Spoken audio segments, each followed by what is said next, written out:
It's time to get into probably the most common and most famous of creatures in campaign settings, the dragons. This is Fisban's Treasury of Dragons. Of course, Fisban is a character from the Dragonlance setting, so this is a whole book devoted just to dragons. And so, like I said, this is they're probably the most common and most famous of the character or creatures in D&D campaigns. And like everyone loves running campaigns with dragons. And of course, I think my first encounter with dragons was probably with the Dragonlance series, which gets into this in this book and everything. So it actually starts off with like a little elegy and like a kind of like a poem type thing with for the dragons, and then it starts off like most books. It gives you the breakdown of the different types of chapters and everything. So this, like I said, is all about dragons and dragonkind and everything. So if you want to run like a campaign with a dragon themed, this is definitely a book to pick up and everything. So it also, it gives descriptions on like how dragons came to be in each of the settings. So like you got the Forgotten Realms, you got Greyhawk, and of course Dragonlance is probably the biggest one with that's dragon themed, and of course Eberron is another one. So each one tend to be like that Greyhawk used to be the flagship campaign setting for like third edition, and of course Forgotten Realms is flagship campaign setting for the fifth edition, and so dragons are slightly different there. Of course, you got your two gods, Bahamut and Tiamat, and like they're good and evil respectively. So, of course, like I said, Dragonlance is probably the most famous for being dragon centric type of deal.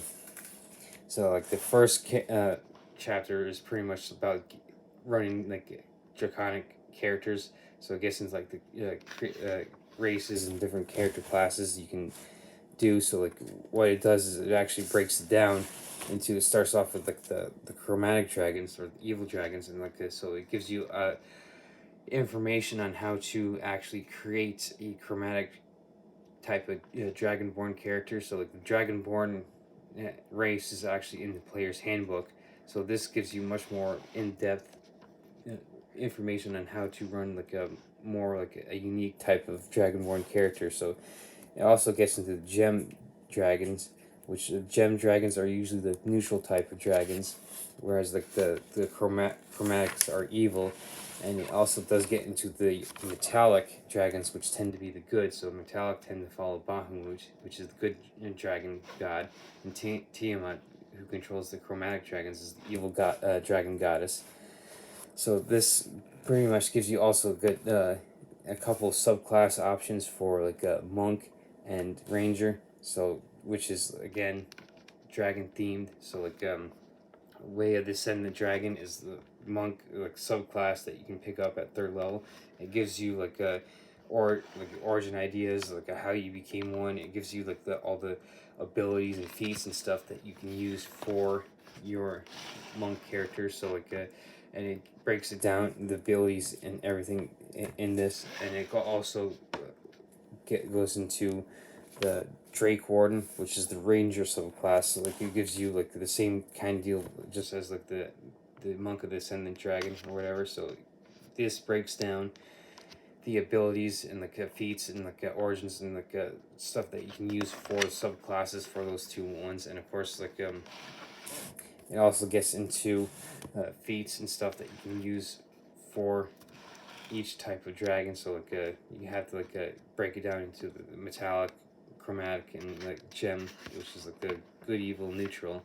And of course then like chapter 2 gets actually into more spells and stuff that you can use that are dragon centric. So like here you can see like several of the different spells, new spells, and it gives like the classes that can actually use them. And of course like you can notice the artificer, which is like a optional class that you find in like Tasha's Cauldron and everything, and the Eberron Rise from the Last War. So like I've already done a video of Tasha's Cauldron, so eventually I'll probably pick up the Eberron one and do the flip through for that as well eventually, considering there's like so many books to go through. So this actually gets into like I said, the magic of dragons. So like it goes in depth as well with all the like different like types of like spells and stuff, and also gets into like magic items and everything. So like I think like one of the most famous ones is the actual Dragonlance from like the Dragonlance series, which was first introduced way back in the early '80s with like the Dragonlance Chronicles by Margaret Weiss and Tracy Hickman. So which pretty much kickstarted the Dragonlance campaign set, and which like I said is probably the most famous dragon centric campaign set there is. And so like uh, recently there's been like a upkick in like especially like with the Warriors of Kryn Dragonlance board game, and of course there's also an adventure campaign set that I'll be getting into like that's set in the War of Lance that I'll adventure book that I'll get into. So this is like this getting back to this chapter is all about like magic spells, magic items, and like gets into like the horde items, and which like we talk about like their horde and everything. So like it gives like ideas and like different types of like items you can use too. So you don't necessarily have to do the generic like gems, coins, and like magic items that you can pick up from like a horde or something. So it gets into like different ideas that you can use as well. So then like and then going into the next chapter, it gives like a whole chapter on how to like do dragons in the play. So this way, it gives you a whole chapter in depth on like how to do like encounters. If you want to get a follower, like you can like gives DMs like role playing tips and like a whole dragon adventures and dragon campaign themed type. So like for instance, like getting back to Dragonlance, that one is like a whole dragon centric campaign set, so that would be perfect for something like this. But you don't necessarily have to run a Dragonlance campaign. You can export stuff. So like it gives this one gives like ideas for like DMs on how like to actually play dragons as like an adversary NPC or whatever. So like it gives all whole different ideas like on how to run actual different characters, and of course it goes into depth on like the different age groups of like the dragons, whether they're like the typical wormlings, young, adolescents, adults, all the way up to like ancient and dragons. So this whole book is based on like yeah, like I said, dragons and dragon centric. So like this would be perfect if you're ever thinking like, man, I'm thinking about running like a dragon campaign or like introducing the dragon into my campaign and everything. So this would be perfect. So this is a good picture of like for the cult of the dragon, which is a group in the Forgotten Realms, which evil line group that is trying to raise like all dragons into Draco Liches, which like in a sense like a Draco Lich is a skeletal form of a dragon. Is sort of like a mix between like a I want to say a lich dragon and like an undead dragon type of deal that's just basically a skeleton. So like and it goes even further into like yeah, like getting like into like the even further into like gods and religion. Like of course Bahamut and Tiamat are like the biggest two. So like but of course you could also use this information to kind of make your own, and like you don't necessarily have to use like the source material. You can always use it as inspiration to make your own. So like this is like the chapter for DMs that like goes into depth on how to like run like dragons as NPCs, adversaries, whatever that you find yourself wanting to use dragons as. So like this is a good source book, and of course like they got a picture of like Dragonlance of like two of the main characters in the Chronicles and everything that happened in like the battle of like the Sanction in the third book of the Chronicles.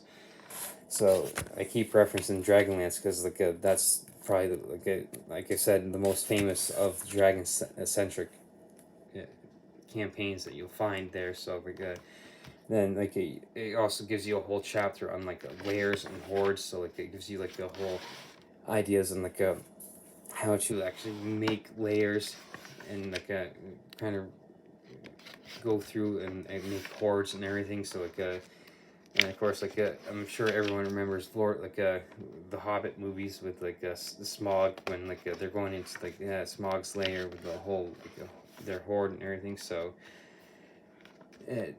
this next chapter also gets into like Yeah, like you can see creating a dragon, so like a dragon layers, dragon treasures, and like basically like how you create young, like different types of dragons, and of course it gives like a pictures of like the actual dragon layers for each of the different like types of dragons. So like you can you get like as a DM basic idea of like how to like map out like a dragon layer. So like for instance, like if you're like going to send like up your group up against the dragon, this gives you kind of like a blueprint of like the different types of layers that you can do. So like if you're ever running into like a dragon or a campaign where you're going to fight a dragon, this gives you like ideas on how to like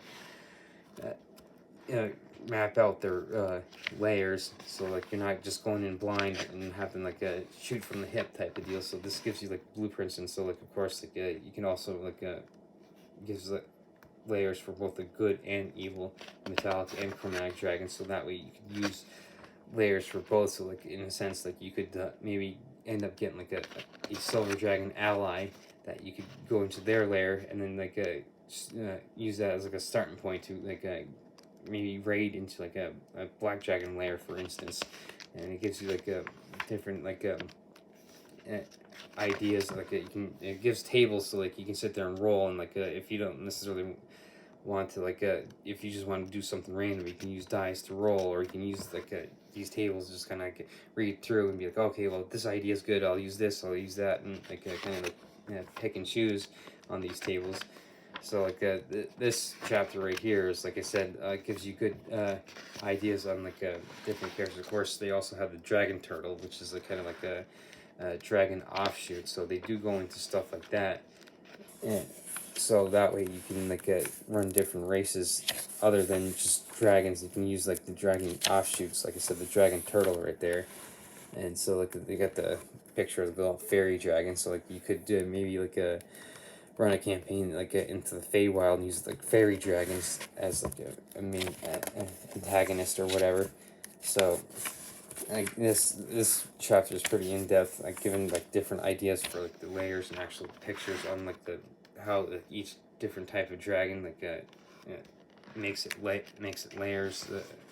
And where basically where it resides and everything. So like the green dragons right back there was like mainly forests, and like the red dragons like mainly like around volcanoes. So it gives you ideas of like how to like reiterate how to do like different like layers. So like you don't necessarily have to go in blind to like just to sit there and just like, oh, I don't know how to make layers. This gives you ideas like on how to actually do them. So like and of course like I mean it's not necessarily all dragons, but it definitely gives you an idea on how to do different layers for most of them. So like and of course it pretty much finished off with a beastery. So like it gives you like the actual stats and everything on like the different dragons that you can like pick up and use, and like maybe like take like a photo with your phone, so that way you can just pull it up and like you don't necessarily have to flip through a book like this, or like you can do it old fashioned and write stuff down and like a piece of paper and like put it behind your GM screen. So this gives like this last one is like I said, basically like a beastry. So like in a sense like an extended monster manual. So like it gives you more like monsters and stuff to be able to run against, and like throw like obstacles and creatures against like your characters. So like it does get into also like the actual draconians, which are part of the Dragonlance. So like I'm sure most people that are familiar with Dragonlance know like the draconians and like their whole backstory. So it gives you all these different ideas of the draconian characters that you could face up against as well. So like and this, like I said, this beastery, this last chapter is great for like running uh, uh, for characters against like any of these, like especially like I said, if you're doing like a dragon centric type of campaign, which Dragonlance is probably the best, but you don't necessarily have to do Dragonlance to run a dragon centric campaign. You could always make up your own world and everything. So, and of course, dragons are like a big into like a pop culture. So like I've referenced like Lord of the Rings with the Hobbit with Smaug, and they appear in that, and of course they also appear in books. So like one of the books that like a Song in the Silence. This is a whole dragon based trilogy that I picked up like decades ago. That's like a basically based on dragons. So like you got books, you got like movies, of course. Like I don't know if most people remember like the 1980s movie Dragon Slayer, which is like a dragon based uh, movie, and of course like in the latest Dungeons and Dragons movie they got the that fat red dragon that they went up against in the movie.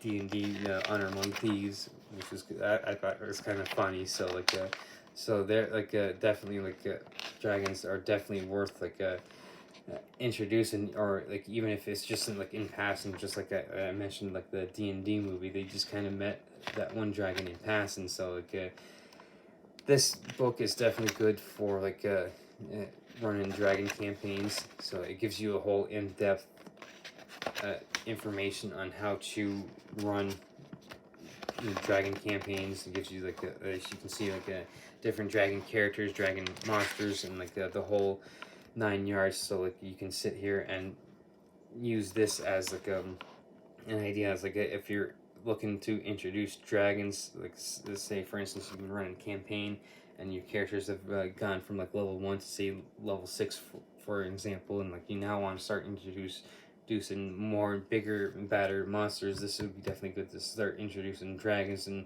dragonborn and any type of like dragon type monsters that you could just start throwing up against your characters. So this is definitely like a decent source book that you can use for dragons or any like dragon centric campaign. And of course, I'll continue to reiterate that Dragonlance is probably the flagship campaign setting for a dragon centric campaign setting. Now, you don't necessarily, like I'll reiterate that you don't necessarily have to use that, but you can use your own. You can use like any campaign setting, or you can make your own. So this is like even though like just like all other source books other than the player's handbook, it's optional. This one is definitely a decent one to pick up for uh, anything dragon related.